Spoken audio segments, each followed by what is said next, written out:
late free throws, possessions late, you're 41 minutes in game time. Just how are you feeling? How were you guys able to pull it off? I'm pretty well conditioned, so the 41 minutes wasn't a big thing. It was just my free throws were off that I really tried to lock in at the end. I knew those were big. Everything would have a big. Managed to make them both. Braden back here, double career high in assists. Do you feel like you were playing with a chip on your shoulder tonight? I'd say so, yeah. I'm just glad we made some shots, so that obviously helps. And just being able to find these guys and put them in the positions to be successful, I think makes us pretty special. That pass to Mason, did you see him there, or was that a blind pass? Which one? When Mason hit the three? Cross court? Mm-hmm. Yeah, no, I knew he was there. Just the way the play's set up, and we run it so much, I just knew by instinct that he'd be there. Braden, kind of a weird tie here. I think 16 assists is the second most in a single game. The all-time record is Bruce Parkinson, who kind of has a link to your family with his son and your dad. Can you kind of talk about the relationship between you two, and if there's ever been any communication about kind of being point guards at Purdue? For sure. Right as I committed here, or actually before I committed here, that's who I reached out to. I just said, is this the right thing to do? Is this just asking questions? And he was super supportive, and he's been on my side this entire time. He's giving me tips, and just kind of having him in my back pocket whenever I need him is obviously a plus. Zach, you played 2 overtime games now with Northwestern. They're obviously having a decent season, a good season. What is making them so tough when it comes to playing you guys?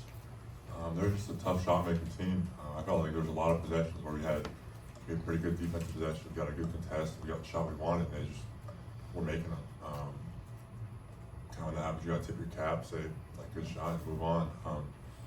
They're a tough team. They're a really, really good team. When you can shoot the ball like that and catch them on a hot night, it's gonna be tough to beat them. But I'm proud of our guys that we did.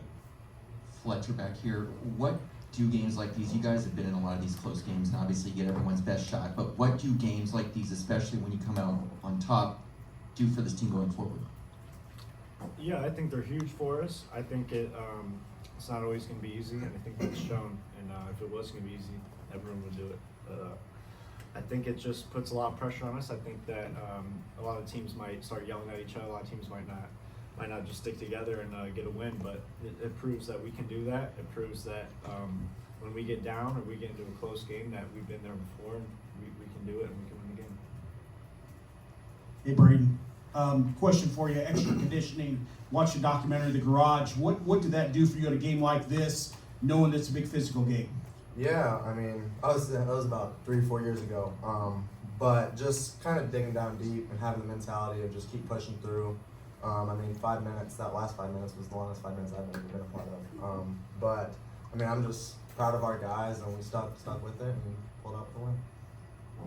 Fletcher, can you take us through the possession that led to the 3 that you hit, make it 96-90, the pass from Braden, and just how that possession unfolded from your perspective? Yeah, I'm pretty sure it was a broken play. Braden attacked the baseline, and he's the best I've ever seen at being able to know where shooters are at. I think that going along the baseline, jumping in the air, a pass that they get mad at him for throwing a lot of times, but he's so talented that I trust him to do it. And he saw probably 2 of us, me and Mason, but he lobbed it over the top to me, and just getting my feet set and knowing the shots and work that we put in, it's for moments like that to make a go-ahead shot or a ceiling shot. Go ahead. Zach, you went 6 for 6, or the team went 6 for 6 from the field in overtime. Did you see any different looks on defense, or what kind of led to that? Yeah, we did a really good job wearing their team out with foul trouble and regulation, and they had to have those tough matchups. It's not what they wanted to do, obviously, but they had to do it. It's kind of how we play. We get teams in foul trouble, we attack the rim hard, we get rebounds, and we do all those things. We get teams in foul trouble, so overtime, they're forced to go to some matchups they maybe don't want to, and we were able to exploit that. Braden, you talked about back here. You talked about playing with a chip on your shoulder. What was your reaction to the snub on the Kuzi list, and how did that inform what you did tonight? Yeah, that's over. I'd rather win. I mean, it's better memories, especially coming back with these guys and knowing all the work that we've put in and what we've been through last year. I mean, that's more important to me than just some award. But Todd, and then 2 more in the front. Zach, Northwestern's defensive plan is clearly to try to win the battle of attrition in terms of fouls. How do you keep your wits and deal with their plan and get through it? I just take it as a compliment. When teams have to kind of guard you like super physically like that, it means they can't guard you like straight up. So it's just I gotta keep pushing. I can't lash out. I have to keep my wits about me, like you said. But yeah, I kind of take it as a compliment. They got a lot of respect for me. That clearly like that was their game plan going in. Like I can't move. I'm not allowed to move anywhere. I can't take a step without them pushing me. Just kind of it's like the team waving the white flag a little bit. For Braden, hey, the way they were guarding ball screens in terms of bringing the big up and sticking to you, do you know automatically when somebody does that where the shooters are going to be, or does it take a couple possessions to kind of figure things out? no, I think I understand right from the tip. We kind of knew that they'd be in a hard hedge like that. And I was trying to hold it a little bit longer just to see how long the big would stay, just to give time for Zach to roll and that low man to either choose to stay with Zach or go out to the shooter. So that's my read, really. And usually once I held it a little bit longer, he went back and I was able to kind of beat it and then find the shooters from there. So. Casey, and then Mike.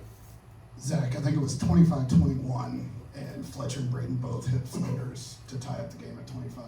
You've believed in them since day one, but just where are they at guards now, able to respond to the big moments compared to last year even? Yeah, everyone knows they've taken a big leap this year.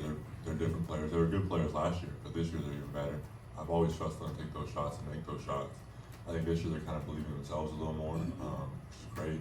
I always want them to shoot the ball. I told Pete for 2 years, I told Fletcher for 2 years, like, every time you catch it, like, I really believe in them as shooters. I think they should shoot a lot more and make a lot of shots. So it's like, it kind of reinforces my beliefs. Last one, Mike. Braden, what was it like to play a little bit of zone, and how long have you guys been working on that? Yeah, we just started it for this game, so I mean it was a little awkward. Looks a little weird too, a little funky. But I guess we were able to slow them down a little bit. But then they started to hit a couple threes out of it, and we figured that wasn't the right thing. What was the reaction when Matt said zone? I mean I've never played a zone in my life, so I mean I think it's harder than man personally. But I mean he knows what he's doing, so just kind of listen to him. Thank you, guys.